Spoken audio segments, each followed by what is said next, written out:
ලස්සනට ඉන්න තෝමට ලස්සනයි කිව්වද? තොපි පිරිමි සේරම එකයි. යකෝ දැනගනි තමන්ගේ ගෑණි ළඟ ඉද්දි වැඩගනු වර්ණ නොකර ඉන්න. ගල් මූසලයා. අනගි මොකද මේ වඩ එකපාරට උනේ? එකපාරට නෙමෙයි දෙපාරට නෙමෙයි 100 පාරට උනොත්. තෝ මගේ ඉස්සරහ කතා කරන විදිහට තෝ වෙන තැන් වල කොහොම ඇතිද බූරුවා? මොකද මේ කතා කරන විදිය? මං කැමති නෑ ඔහොම මට කතා කරනවා. ඇත්තද කැමතිද? පොඩ හිටපන් බල හිටපන්. මම ගිහලා නායමියක් අකට කතා කරන තොට නායමියක් අක්කා කසාද මන් දන්නා. තොට හරියන්නේ ඔය වගේ නාකි ගෑණිය තමයි බූරුවා. ඔයාලා මොකද්ද උනේ? ට්‍රැක් පැන්නද? ට්‍රැක් පැන්නද? තෝ තමයි බූරුවා මට ට්‍රැක් පැන්නුවේ. මේ ඵලයන් මෙතන නැගිටලා ඵලයන්. තෝ එන්න බෑ අපේ ගෙවල් පැත්ත පලාද පස් පාගන්න. ඵලයිද? තමුසුර පිස්සුදෝයි. මේ මොන මොකලද මේ? මං යනවා යන්න. මං දැන් තමයි තමුසුගේ ඇත්ත ස්වරූපය දැනගත්තේ. ඇත්තද?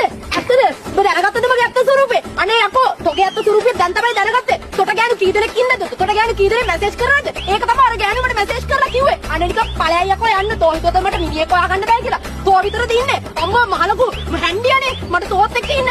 මේ පැත්ත පලාදින්න නැතුව පස් පාගන්නද? ඵලයන් මෙතන යන්න. තෝ වගේ එකෙක් ඕනේ නෑ යකෝ මම. හොඳ මිනිහෙක් හොයන් පෙන්නනවා. ඵලයන්. බූරුවා. එනවා මෙතන. එනවා මෙතන. මට මිනිහෙක් හොයාගන්න බෑ කියලා හිතේ. අර මොකද මල්ලි යන්නේ? අර මොකද? කොට මිනිහෙක් හොයන්න යන්නේ. කොට ඉන්න බෑනේ මගේ මිනිහාගේ කරේ ඉල්ලන්නේ නැතුව. නාකිච්චි. මිනිහෙක් හොයාගන්න නෑ මට.